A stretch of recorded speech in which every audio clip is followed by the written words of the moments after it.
Kumusta sa inyong lahat? Dito naman tayo sa vlog natin ngayon gabi sa Batang Quiapo. Paalala unang-una sa lahat ay video teaser lamang para ma-update. Huwag kalimutan follow at subscribe ang channel. Salamat po. Ito si Roda ay palaboy na sa daan at nagutom ito at may nakita kumain pero tinangihan ito.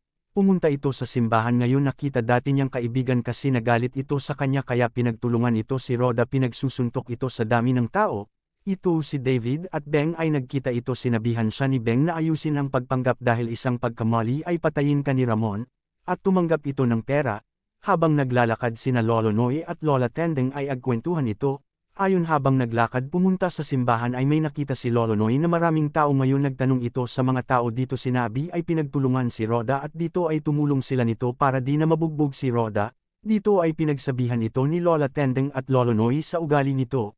Ayon nag-iisa ito sa daan, at dito nagkwentuhan sila Noy at Lola Tendeng sana magbago si Roda. Dito ay pumasok sa simbahan at nagsimba ito at agdasal ito, humingi ng kapatawaran ito. Dito habang nag-iisa ito sa daan ay binigyan ng pera habang nakaupo at ng limos ito kaya may nagbigay. Dito patuloy pero nagpautang si Don Marzeng at Doña Nites, mga taga Quiapo na may tubo. Dito ay si Roda ay nangsulat sa karton na palimus.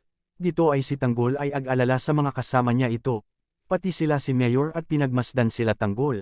At dito ay lahat ng presene nakalaya na at nagsabi na huwag na maulit ang panggulo at may bisita siya ipasok dito sa kulangan para maaliw sila.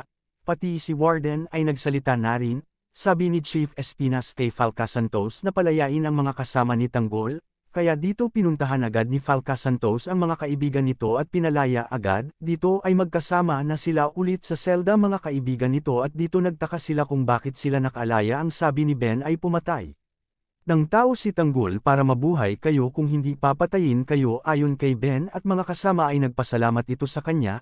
Abangan bukas sa Batang Quiapo. Huwag kalimutan follow at subscribe ang channel. Salamat po.